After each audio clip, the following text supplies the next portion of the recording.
Shalom sahabat Tuhan dimanapun kalian berada. Puji nama Tuhan, kita pada kali ini masih berkumpul lagi walaupun secara virtual ya teman-teman. Dimanapun kalian berada, kiranya kasih Tuhan selalu menyertai kalian. Amin. Amin. Puji nama Tuhan ya. Sebentar lagi kita akan memasuki ibadah kita. Sebelumnya itu, marilah kita bersatu di dalam doa. Tuhan adalah Bapa kami yang kami sembah di dalam nama Tuhan Yesus. Puji dan syukur kami panjatkan kehadirat-Mu atas segala berkat anugerah kasih karunia yang Kau berikan kepada kami tiada habis-habisnya Tuhan. Rahmat-Mu selalu baru, penyertaan-Mu selalu baru Tuhan.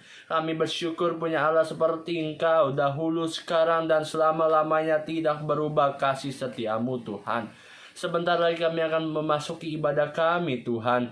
Kiranya Roh Kudus menolong kami untuk kami semakin mengerti lagi dengan pemberitaan firman-Mu ya Tuhan. Supaya kami dapat diubahkan, supaya kami dapat diperbaharui, supaya kami dapat dikuatkan kembali Tuhan oleh pemberitaan firman-Mu. Bersabda bagi kami Tuhan, kami siap untuk mendengarkannya. Roh Kudus menyertai kami. Roh Kudus menyucikan ibadah kami dari awal, pertengahan, hingga akhirnya. Biarlah nama-Mu saja yang ditinggikan oleh karena kami semua. Terima kasih Bapa, terima kasih Yesus, terima kasih Roh Kudus. Terpuji-puji nama-Mu kini dan selama-lamanya. Di dalam satu nama yang agung Tuhan Yesus Kristus, sama-sama kita katakan amin, amin, amin. Selamat beribadah, Tuhan Yesus memberkati kita semua.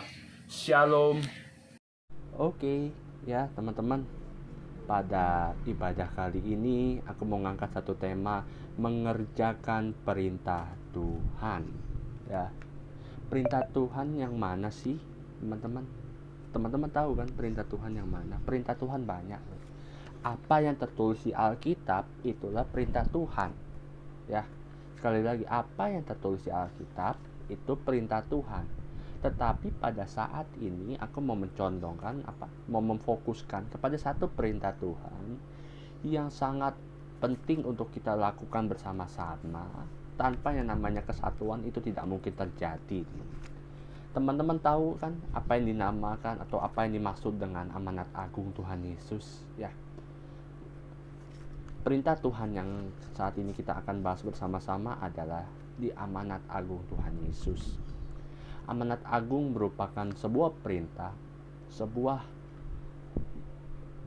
pesan Tuhan ya, sebuah apa yang mau Tuhan inginkan gitu untuk kita, saya, aku, dan kalian semua lakukan saat-saat ini ya. Amanat agung berbicara mengenai pemberitaan firman Tuhan yang tersebar menyeluruh hingga ke seluruh dunia, sampai ke pelosok-pelosok juga mendengar sabda kebenaran firman Tuhan. Ya, teman-teman pasti tahu kan firman Tuhan di dalam apa yang berbicara mengenai amanat agung ya teman-teman. Di dalam Matius 28 ayat 19 sampai yang ke-20. Matius 28 ayat 19 sampai ke-20 berbicara demikian. Karena itu pergilah, jadikanlah semua bangsa muridku, dan baptislah mereka dalam nama Bapa, Anak, dan Roh Kudus, dan ajarlah mereka melakukan segala sesuatu ya yang telah kunya di sini apa Tuhan ya ku perintahkan kepadamu. Munya itu siapa? Kita semua, aku dan kalian, itu mu ya. Terus, dan ketahuilah, kita perlu tahu nih bahwa aku Tuhan ya, akunya besar ya, berarti Tuhan. Aku menyertai kamu, yakni aku dan kalian, senantiasa sampai kepada akhir zaman ya.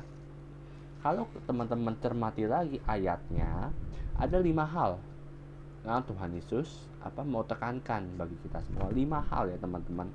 Yang pertama itu ada kata pergilah, yang kedua ada kata jadikanlah, yang ketiga ada kata baptislah ya, yang keempat ada kata ajarlah, yang kelima ada kata ketahuilah ya. Kita akan bedah itu satu persatu ya.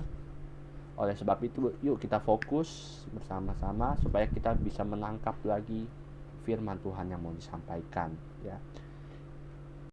firman Tuhan yang pertama, ya, kan tadi berbicara yang pertama itu kata apa? Pergilah. Pergilah, ya. Kata pergi ini merupakan kata apa? Kata perintah, ya, yang nggak ada tawar menawar untuk kita nggak lakuin gitu loh. Karena ini pergilah, karena apa? Itu berbunyi dengan ayo kita pergi, ayo kita menuju ke suatu tempat, ayo kita menuju untuk melakukan sesuatu gitu. Kata pergi ini mengandung satu tujuan, ya, yang harus dilakukan. Suka nggak suka harus dilakukan, ya.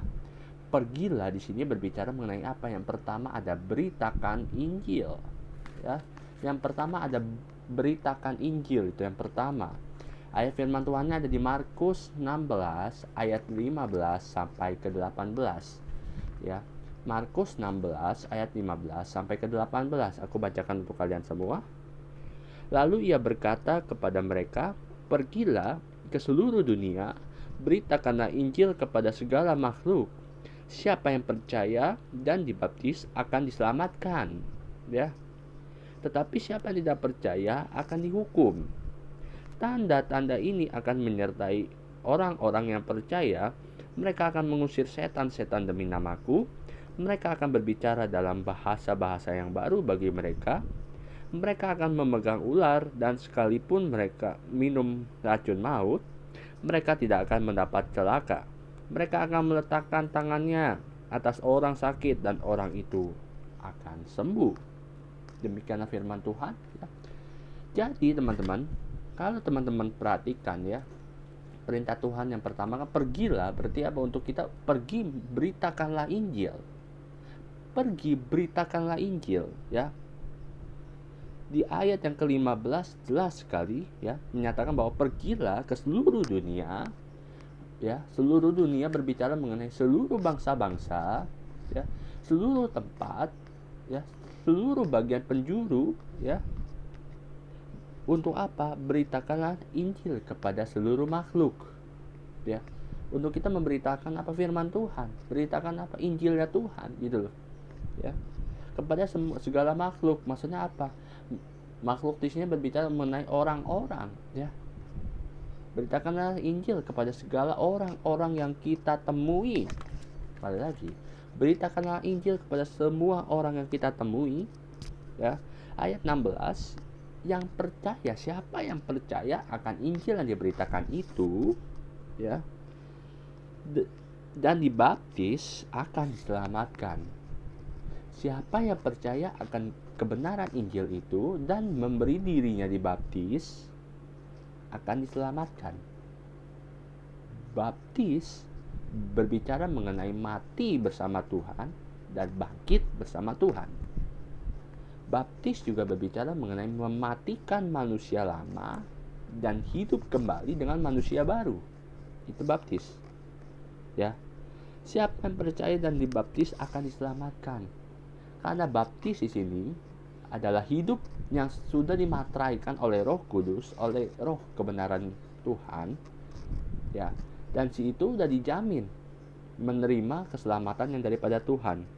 Asalkan keselamatan yang diberikan itu harus dikerjakan. Karena keselamatan itu bersifatnya anugerah, teman-teman, ya. Tetapi siapa yang tidak percaya akan dihukum. Ayat 16b-nya, ya.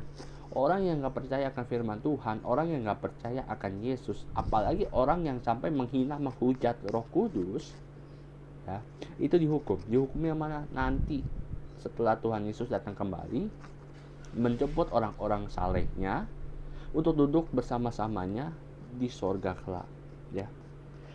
Dan ayat 17 sampai 18 menekankan bahwa orang yang sudah percaya, yang sudah dibaptis, yang sudah menerima Tuhan Yesus akan menerima kuasa, ya.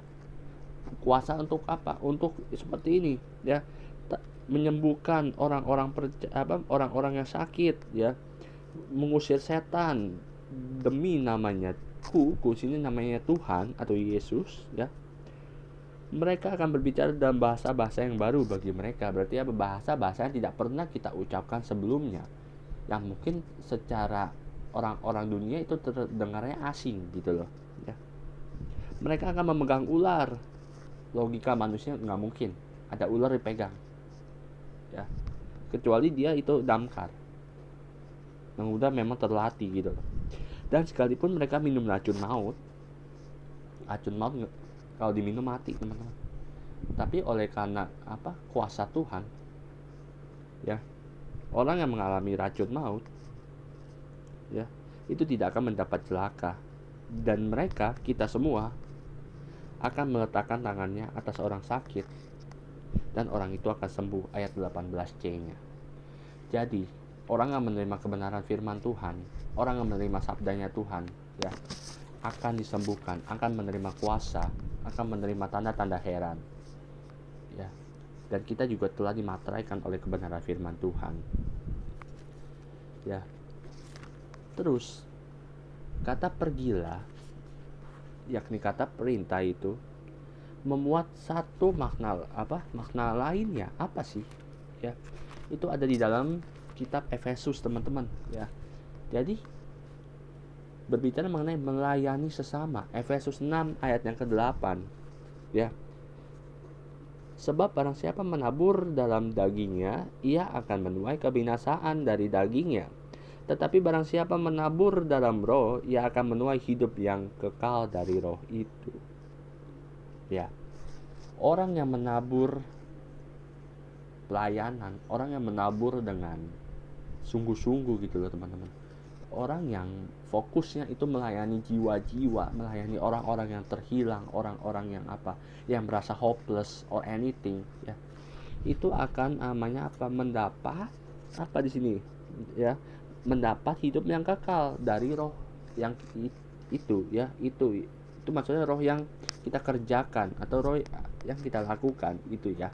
Layani sesama. Selanjutnya adalah bersaksi akan firman Tuhan. Bersaksi akan Tuhan, ya. Maaf. Di dalam Kisah Rasul,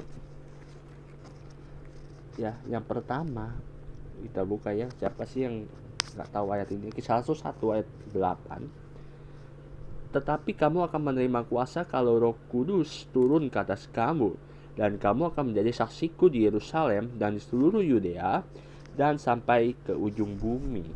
Ya, sekali lagi, tetapi kamu akan menerima kuasa kalau Roh Kudus turun ke atas kamu, dan kamu akan menjadi saksiku di Yerusalem dan di seluruh Yudea dan Samaria dan sampai ke seluruh bumi. Ya. Orang yang dipenuhi Roh Kudus, orang yang hidupnya di dalam Roh Kudus, ya, akan memiliki gairah, akan memiliki semangat yang baru untuk memberitakan yang namanya kebenaran firman Tuhan itu sendiri, ya. Kebenaran firman Tuhan itu harus diberitakan, harus diajarkan, ya, harus disaksikan, ya, bersaksi akan Tuhan, akan kedahsyatan Tuhan, akan mujizat-mujizat yang Tuhan sudah lakukan, ya. Mujizat-mujizat itu masih ada, enggak cuma yang tertulis di perjanjian lama ataupun baru. Di dalam hidup kalian juga pasti mengalami yang namanya mujizat, teman-teman, ya. Bersaksi akan Tuhan itu dapat dimulai dari lingkungan terkecil, ya. Bersaksi akan Tuhan dapat dimulai dari lingkungan yang terkecil sekalipun. Di mana? Di lingkungan keluarga yang pertama, yang kedua di lingkungan sesama, yang ketiga di lingkungan tempat kalian berada, maksudnya sekolah, kantor, ataupun lainnya, gitu loh. Dan di lingkungan apa lagi? Dalam namanya bernegara. Setelah itu barulah, ya, di lingkungan dunia, ya. Dimanapun kita bisa bersaksi akan Tuhan, ya, bersaksi kehebatan Tuhan, itu kita bisa. Ya, jadi pertanyaan cuma satu, mau atau enggak hidup kita, hidup aku dan kalian dipakai untuk memberitakan firman Tuhan. Itu yang jadi pertanyaan, ya. Terus menuai bersama, ya. Pergilah, selanjutnya yang terakhir itu menuai bersama. Orang yang sudah dipenuhi, ya, orang yang sudah dipenuhi oleh kuasa Roh Kudus, orang yang sudah dipenuhi oleh kuasa kebenaran firman Tuhan akan dimampukan untuk menuai bersama, ya. Menuai di sini dalam konteks jiwa-jiwa, ya, rekan-rekan sekalian. Orang yang hidupnya, ya, benar-benar sungguh dalam hatinya condong kepada Tuhan, ya, tidak mengsong kanan, tidak mengsong kiri, ya. Diberikan kuasa, diberikan kemampuan, ya. Siapa orang-orang? Kita semua. Itu loh teman-teman. Kita semua harusnya punya kehidupan yang selaras dengan apa? Firman Tuhan. Itu loh. Tidak yang namanya kadang ke kanan, kadang ke kiri gitu ya. Kehidupan kita di dalam kerohanian jangan suam-suam kuku, ya. Maksudnya apa? Jangan kadang-kadang nanti on fire, kita juga bisa mendadak lemes, bisa mendadak loyo. Wah, itu bahaya sekali ya. Bisa bahaya sekali itu kalau seperti itu ya. Mazmur 126 ayat ke-5 sampai ke-6 ya, yang mendasari mengenai menuai bersama. Demikianlah firman Tuhan, orang yang menabur dengan mencucurkan air mata akan menuai dengan bersorak-sorai. Orang yang berjalan maju dengan menangis sambil menabur benih, pasti pulang dengan sorak-sorai sambil membawa berkas-berkasnya. Apa yang mau kita pelajari dari ayat ini ya? Jadi orang yang benar-benar ya menabur, benar-benar memberitakan, benar-benar mengabarkan dengan apa? Mencucurkan air mata itu sama dengan menyerahkan ya, atau melakukannya dengan segenap daya upayanya, dengan segenap apa yang dia bisa lakukan ya, untuk kemenangan jiwa dari orang itu ya.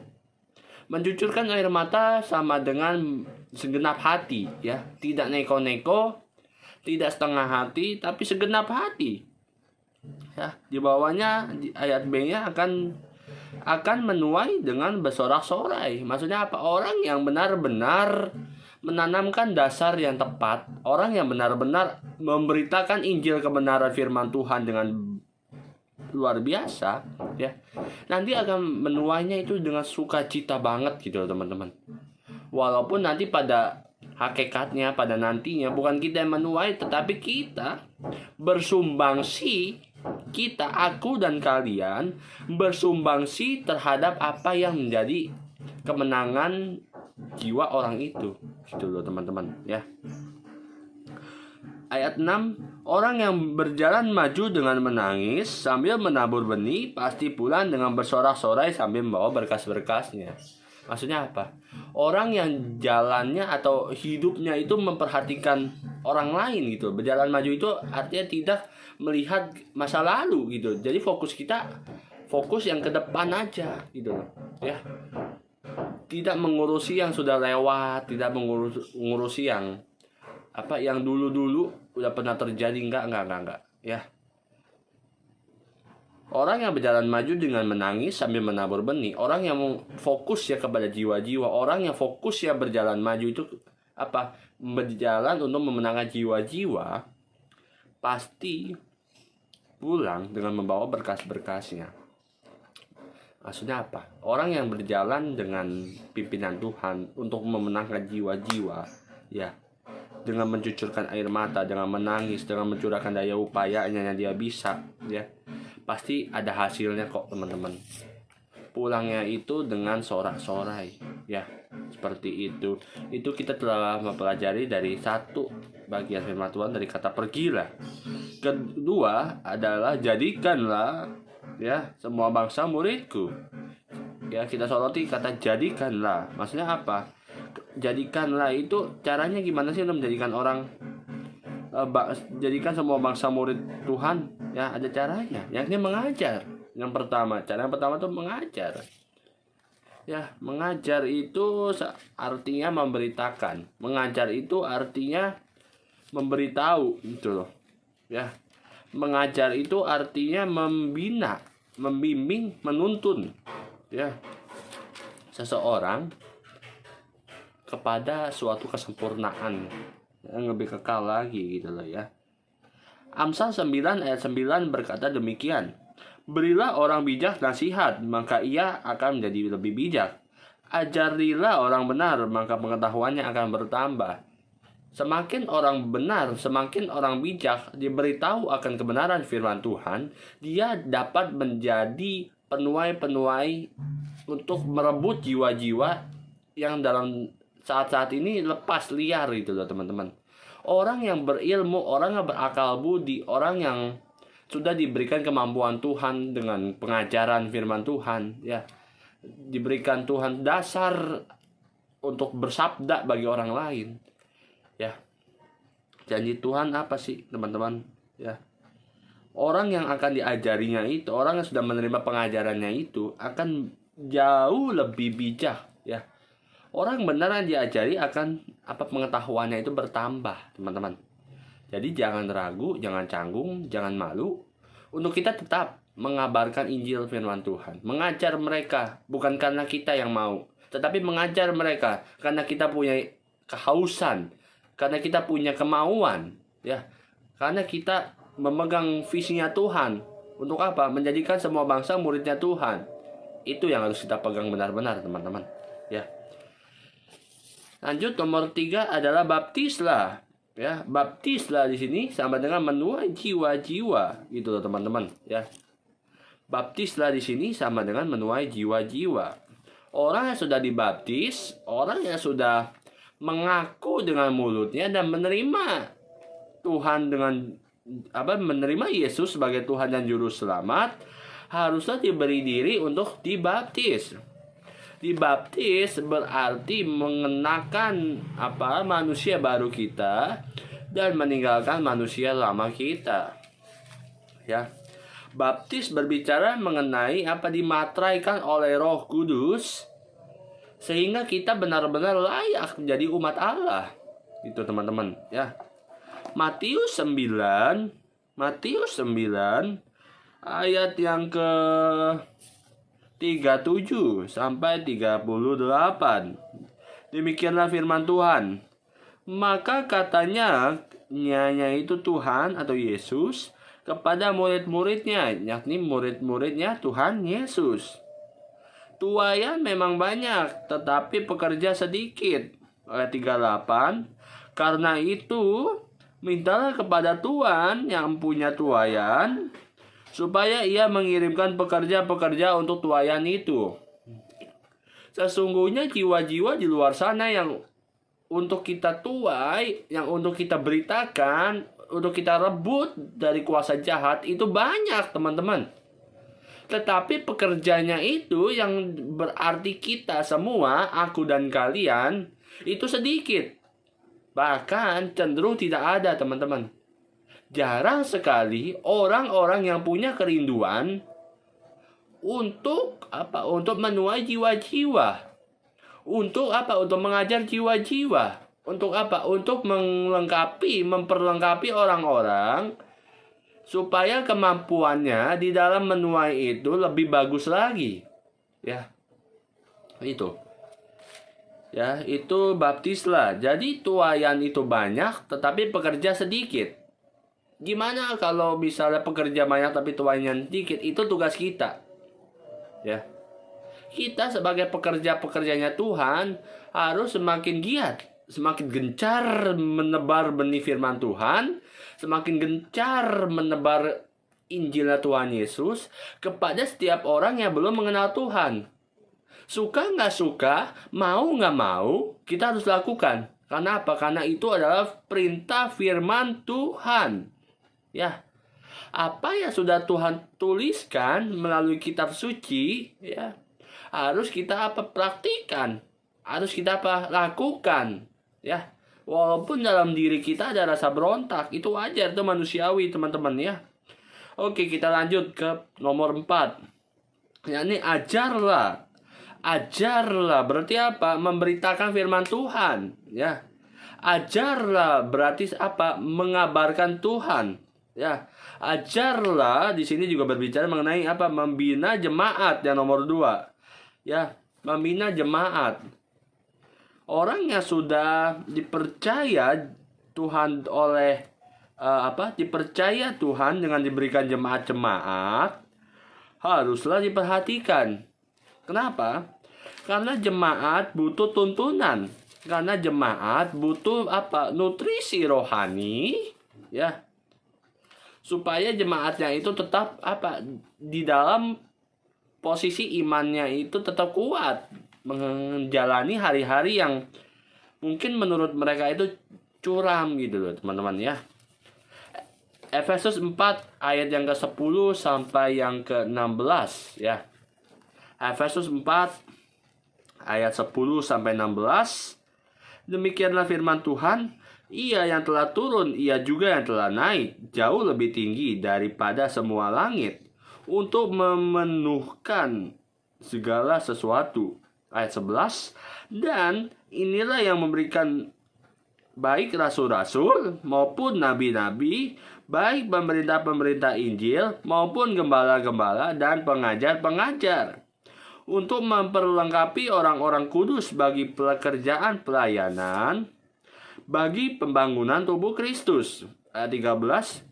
Sampai kita semua telah mencapai kesatuan iman dan pengetahuan yang benar tentang anak Allah, kedewasaan penuh dan tingkat pertumbuhan yang sesuai dengan kepenuhan Kristus. Sehingga kita bukan lagi anak-anak yang diombang-ambingkan oleh rupa-rupa angin pengajaran, oleh permainan palsu manusia dalam kelicikan mereka yang menyesatkan. Ayat 15. Tetapi dengan teguh berpegang kepada kebenaran di dalam kasih, kita bertumbuh di dalam segala hal ke arah Dia, Kristus yang adalah kepala. Dan daripadanya lah seluruh tubuh yang rapi tersusun dan diikat menjadi satu oleh pelayanan semua bagiannya, sesuai dengan kadar pekerjaan tiap-tiap anggota, menerima pertumbuhannya dan membangun dirinya dalam kasih. Membina jemaat ya sama dengan melatih.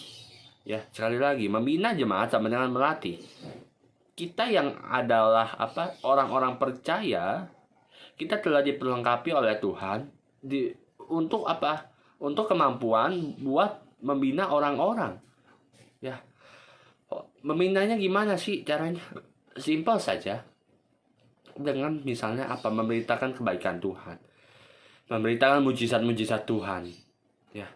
Tidak perlu dari mujizat yang spektakuler, cukup hal sederhana aja yang mungkin menurut mereka seperti meremehkan. Tetapi itu kita benar-benar merasa dari hati kita, kalau bukan Tuhan yang menolong, itu tidak mungkin terjadi. Ya. Membina jemaat tidak perlu dengan kesaksian yang spektakuler, tidak perlu dengan pelatihan yang megah, tetapi bisa dimulai dari hidup kita. Ya. Sebagai suratan yang terbuka dibaca setiap orang, agar orang yang melihat diri kita tidak melihat kutuk, tetapi melihat kemuliaan Allah yang memancar dari dalam diri kita. Ya, jangan lupa kita diminta untuk membina jemaat, yakni orang-orang yang belum mengenal Tuhan, orang-orang yang sudah mengenal Tuhan tetapi belum di dalam Tuhan. Itu harus kita bina, teman-teman. Jangan sampai jiwa-jiwa seperti itu hilang. Jangan sampai jiwa-jiwa seperti itu lepas. Jangan sampai jiwa-jiwa seperti itu mudah dihasut, diombang-ambingkan oleh segala rupa pengajaran yang mungkin tidak sesuai dengan kebenaran firman Tuhan. Ya. Beritakan Tuhan, beritakan pengajaran Tuhan. Tanam doktrin yang jelas, tanam dogma yang bagus, yang baik, yang tegas, ya. Jangan setengah-setengah. Ya, gitu ya. Nomor 5 yang terakhir adalah ketahuilah. Ya, apa yang perlu kita ketahui? Bahwa penyertaan Tuhan itu selalu ada. Gitu ya, teman-teman. Terus juga ketahuilah bahwa Tuhan Yesus telah melengkapi kita untuk mengajar, untuk menuntun, ya. Dan Tuhan sendiri pada ayat yang terakhir di dalam amanat agung, ya, ayat yang ke-20, dan ketahuilah aku menyertai kamu senantiasa sampai kepada akhir zaman. Penyertaan Tuhan di sini berbicara mengenai Tuhan akan melindungi kita, ya. Tuhan tidak akan meninggalkan kita. Tuhan tidak akan lepas tangan. Tetapi Tuhan telah memperlengkapi kita. Tetapi Tuhan telah mengirim Roh Kudus di dalam hati kita. Roh Kudus itu berbicara saat kita ingin mau ya memberitakan kebenaran firman Tuhan, memberitakan sabdanya Tuhan, ya. Itu yang ketahuilah ya. Kita perlu tahu, jangan sampai nanti kita berpikir Tuhan tidak menyertai. Jangan sampai kita jadi berpikir siapa sih Tuhan nggak menyertai saya, gitu ya. Jangan sampai teman-teman, ya. Kolose 1 ayat 16 sebagai ayat dari ketahuilah ya, bahwa ketahuilah penyertaan Tuhan selalu ada. Kolose 1 ayat 16, demikianlah firman Tuhan, karena di dalam Dialah telah diciptakan segala sesuatu yang ada di sorga dan yang ada di bumi, yang kelihatan dan yang tidak kelihatan, baik singgasana maupun kerajaan, baik pemerintah maupun penguasa. Segala sesuatu diciptakan oleh Dia dan untuk Dia. Ya, itu. Kita perlu tahu bahwa kita di dalam dunia ini tidak punya hak sebagai apapun gitu ya, teman-teman.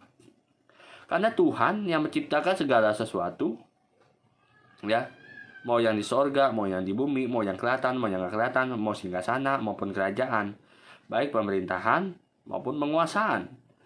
Segala sesuatu, apapun yang Tuhan telah ciptakan, ya, itu harus kembali kepada Tuhan. Dan kita di sini sebagai alat-alatnya Tuhan. Kita di sini sebagai apa? Suratannya Tuhan. Kita di sini sebagai apa? Kesetnya Tuhan. Ya. Kita standing in the gate. Kita agent-agentnya Tuhan. Untuk apa? Memberitakan firman Tuhan. Untuk apa? Memberitakan nilai-nilai kebenaran Kristus, ya. Yang mungkin orang lain belum pernah menjumpai akan hal ini. Gitu teman-teman, ya. Kita harus diperlengkapi dengan kebenaran firman Tuhan. Kita harus diperlengkapi, ya, dengan sabdanya Tuhan. Makanya kita harus tiap hari mendekat sama Tuhan. Kita harus tiap hari cari Tuhan, gitu loh teman-teman, ya. Sebagai ayat terakhir dari bagian ketahuilah, ya, Roma 8 ayat yang ke-28, ya. Kita tahu sekarang bahwa Allah turut bekerja dalam segala sesuatu untuk mendatangkan kebaikan bagi mereka yang mengasihi Dia, yaitu bagi mereka yang terpanggil sesuai dengan rencana Allah, ya. Saat kita ngerjain apapun, ya, saat kita memberitakan firman Tuhan, saat kita misalnya bersaksi akan kebenaran firman Tuhan, ya, Tuhan tidak tinggal diam teman-teman, ya. Ini janji firman Tuhan loh di ayat yang ke-28 dalam Roma 8, ya. Tuhan nggak tidur di saat kita memberitakan firman Tuhan, ya. Tuhan tidak egois untuk kita nyuruh kita memberitakan firman Tuhan tapi tanpa kuasa. Enggak. Tuhan adalah Allah yang adil, sehingga ketika kita mau memberitakan firman Tuhan kepada sesama kita, disitulah kuasa Tuhan bekerja, ya. Disitulah Allah bekerja, menyatakan dirinya melalui perkataan, melalui firman Tuhan yang kita tebar, yang kita ucapkan, gitu loh teman-teman, ya. Tuhan tuh Allah yang adil, Dia nggak ninggalin kita. Buktinya apa? Buktinya Ia menyertai kita. Buktinya Ia memperlengkapi kita, gitu lah teman-teman, ya. Kisah Rasul 1 ayat 8, ya, berbicara mengenai kalau saat saya dan kamu sekalian menerima kuasa dari Roh Kudus, maka Roh Kudus itu akan memampukan kita, teman-teman, ya.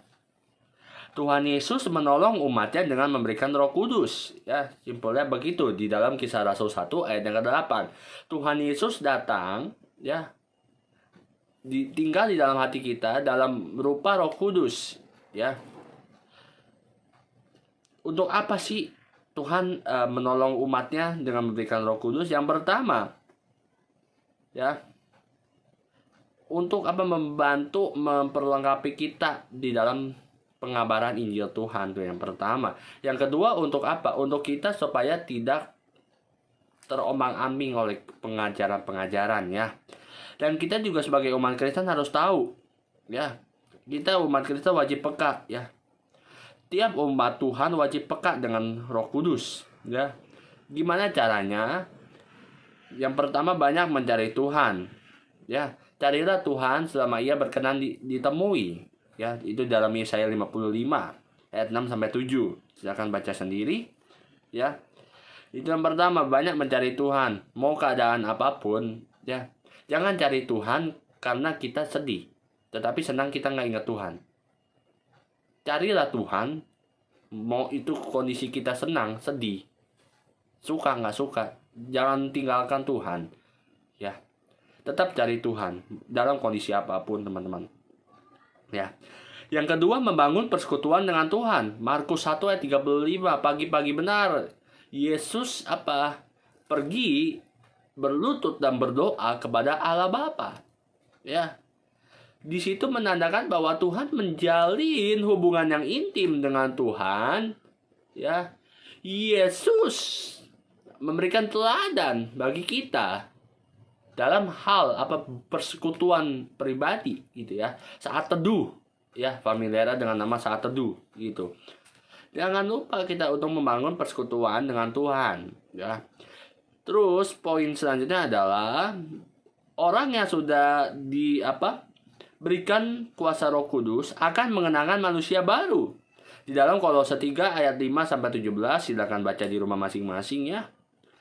Di situ kita diminta untuk menanggalkan manusia lama kita seperti marah, emosi, ya. Terus apalagi sifat-sifat yang tidak berkenan dengan Tuhan. Tetapi kita diminta untuk memakai karakternya Tuhan, memakai sifat-sifat yang menempel pada Tuhan untuk kita gunakan, supaya orang lain dapat melihat, oh ini loh Tuhannya orang Kristen tuh begini gitu loh, ya. Seperti itu teman-teman. Terus ya, kita diminta untuk menanggalkan manusia lama di dalam Kolose 3 ayat 8 sampai 10 tadi sudah kita bahas. Terus selanjutnya hidup serupa dengan Tuhan di dalam Roma 8 ayat yang ke-29, ya.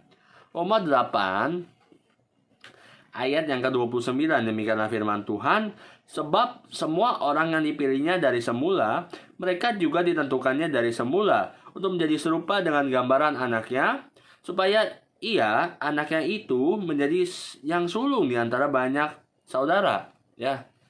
Jadi mau orang-orang Kristen model apapun, ya, yang sudah menerima kebenaran firman Tuhan, yang sudah mengaku dengan mulutnya bahwa Yesus adalah Tuhan dan Juru Selamat, ya, itu sudah sudah masuk dalam bukunya Tuhan gitu loh teman-teman. Dan Tuhan mau supaya kita, orang-orangnya Tuhan, umatnya Tuhan, ya, menjadi serupa dengan gambaran anaknya, yakni mengenakan sifat-sifat Tuhan di dalam kehidupan kita, sehingga pada praktiknya tidak menyimpang dari kebenaran firman Tuhan, ya. Gitu teman-teman. Hubungan dengan Tuhan, ya, kita harus hidup serupa dengan Tuhan dengan membangun hubungan dengan Tuhan, ya. Terus juga melakukan kehendak Bapa, Yohanes 4 ayat 34. Jangan lupa teman-teman, ya. Kita mau serupa sama Tuhan, tapi tanpa action itu sama dengan kosong. Itu. Selanjutnya, apa yang harus kita lakukan saat pengabaran amanat agung? Yang pertama, radikal. Maksudnya apa? Tidak neko-neko, ya. Memiliki gairah terus dalam mengabarkan Injil firman Tuhan, ya. Yang kedua, mengerjakan bagian kita. Mengerjakan bagian kita di sini artinya adalah mengerjakan apa yang sudah menjadi tanggung jawab kita. Mengerjakan apa yang sudah menjadi bagiannya kita untuk kerjakan gitu teman-teman, ya. Setiap orang diberikan bagiannya masing-masing, dan tentu itu untuk kita kerjakan, jangan kita biarin gitu teman-teman, ya. Filipi 2 ayat yang ke-12 sampai 18. Demikianlah firman Tuhan. Hai saudara-saudaraku yang kekasih, kamu senantiasa taat. Karena itu tetaplah kerjakan keselamatanmu dengan takut dan gentar, bukan saja seperti waktu aku masih hadir, tetapi terlebih pula sekarang waktu aku tidak hadir. Ya, itu ayat 12-nya. Ayat 13, karena Allah yang mengerjakan di dalam kamu baik kemauan maupun pekerjaan menurut kerelaannya. Yang ke-14, lakukanlah segala sesuatu dengan tidak bersungut-sungut dan berbantah-bantahan, supaya kamu tiada beraib dan tiada bernoda sebagai anak Allah yang tidak bercela di tengah-tengah angkatan yang bengkok hatinya dan yang sesat ini, sehingga kamu bercahaya di antara mereka seperti bintang-bintang di dunia, sambil berpegang pada firman kehidupan, agar aku dapat bermegah pada hari Kristus, bahwa aku tidak percuma berlomba-lomba dan tidak percuma bersusah-susah. Ya. Di sini ayatnya jelas banget teman-teman. Di saat kita udah diberikan bagian kita, ya, maka ayat yang ke-14 menekankan lakukan dengan segala sesuatu, ya, lakukan segala sesuatu dengan tidak bersungut-sungut dan berbantah-bantahan, ya. Itu teman-teman. Jangan sampai kita ngerjain sesuatu dengan terpaksa, teman-teman, ya.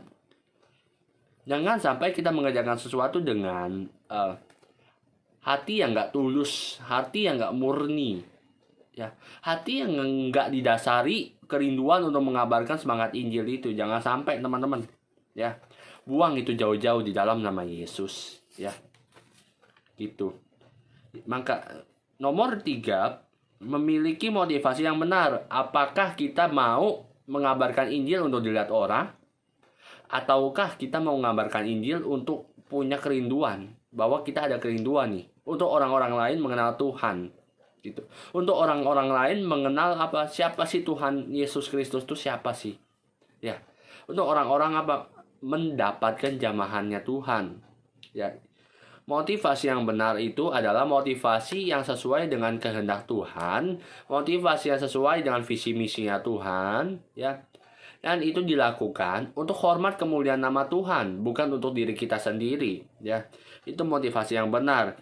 Dan setiap orang percaya harus penuh dengan kekudusan Tuhan agar mampu memberitakan firman Tuhan. Kita harus dipenuhi dulu dengan kekudusannya Tuhan. Makanya jaga kekudusanmu, teman-teman.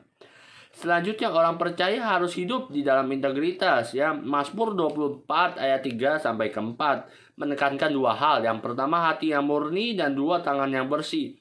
Hati yang murni berbicara mengenai motivasi yang benar, tidak munafik, teman-teman. Apa yang kita ucapkan, apa yang kita perkatakan, ya, selaras dengan apa yang kita lakukan. Ya, sekali lagi, apa yang kita ucapkan, apa yang kita katakan itu selaras, sama, ya, gitu, dengan apa yang kita lakukan, teman-teman, ya. Itu hati. Tangan yang bersih itu sama dengan adalah tangannya tidak terlibat dalam kejahatan, tangan yang tidak terlibat ke dalam perbuatan dosa, itu tangan yang bersih, teman-teman. Dan tangan yang mengerjakan bagian keselamatan Injil, memberitakan kasih Tuhan, itu termasuk tangan yang bersih, teman-teman. Ya, selanjutnya, orang yang memiliki kerinduan untuk memberitakan amanat agung harus, 1, mengenakan visi misi dari Tuhan, ya. Visi misi itu penting sebagai arah tujuan kita, arah kita di dalam pengabaran firman Tuhan mau seperti apa sih, alurnya mau kemana sih, gitu loh. Apa yang akan kita capai sih? Nah, itu visi misinya. Pastikan itu dari Tuhan, teman-teman. Yang kedua, mengenakan strategi Tuhan. Kenapa? Agar pemberitaan firman Tuhan ini jauh lebih efektif, jauh lebih menuai hasil yang besar, harus pakai strategi dari Tuhan. Jangan sampai kita memakai strategi diri kita sendiri, tapi tidak melibatkan Tuhan. Itu bahaya. Yang ketiga, membiarkan hidup kita dipakai Tuhan, ya. Jadi menyerahkan hidup kita sepenuhnya untuk Tuhan. Terserah Tuhan mau dipakai untuk apa. Yang penting kitanya sendiri mau nggak menyerahkan hidup kita untuk dipakai Tuhan, menjadi alatnya di dalam pengabaran Injil firman Tuhan, di dalam pengembangan misinya Tuhan di dunia ini, pastinya, teman-teman, ya. Sebagai penutup, marilah kita miliki hati yang rindu mengabarkan amanat agung dengan memakai visi misinya Tuhan, dengan memakai strategi yang daripada Tuhan, agar semua orang mengenal Tuhan, ya, dan menjadikan semua murid Tuhan serta nama Tuhan semakin dimuliakan. Ya, jadi kita harus punya rindu, punya kemauan, punya hasrat, punya tekad, ya. Apakah kita mau nggak sih untuk mengabarkan amanat agung, untuk orang lain mengenal Tuhan? Itu mau nggak sih? Ya, koreksi dalam hati kita masing-masing, teman-teman, ya. Gitu ya. Demikian firman Tuhan yang boleh kita bagikan bersama-sama. Kiranya Roh Kudus, kiranya Tuhan Yesus sendiri yang berbicara di dalam hati teman-teman. Sehingga setiap perkataan yang dikeluarkan bukan perkataan sia-sia, tetapi mengandung perkataan yang memberkati kita semua. Sebelum itu, mari kita tutup di dalam doa. Tuhan, terima kasih atas berkat anugerah-Mu Bapa. Kami boleh selesai merenungkan firman-Mu yang berbicara mengenai bahwa kami punya tugas masing-masing di dalam amanat agung Tuhan Yesus. Sehingga kami layak Tuhan untuk mengerjakan amanat agung itu dengan motivasi kami yang benar. Ampuni kami Tuhan ketika kami mau mengerjakan amanat agung tetapi tidak menggunakan motivasi yang benar daripada Engkau. Ampuni kami Tuhan jikalau kami masih sering menggunakan kekuatan kami, menggunakan apa strategi kami Tuhan. Ampuni kami Tuhan dan ajar kami Tuhan, beri kami kemampuan untuk tetap berdiri, untuk tetap mengenakan visi Tuhan, agar pemberitaan firman Tuhan, pemberitaan amanat agung Tuhan Yesus terus tersebar sampai ke seluruh dunia, dan semua orang akan mengaku bahwa Engkau Tuhan dan Juru Selamat yang hidup. Terima kasih Bapa. Kiranya firman ini melekat pada hati anak-anak-Mu Tuhan. Aku selesai memberitakan firman-Mu, kiranya Roh Kudus bekerja di dalam hati setiap anak-anak. Terima kasih Tuhan Yesus. Terima kasih Bapa. Di dalam nama Tuhan Yesus kami berdoa dan bersyukur. Amin, amin, amin.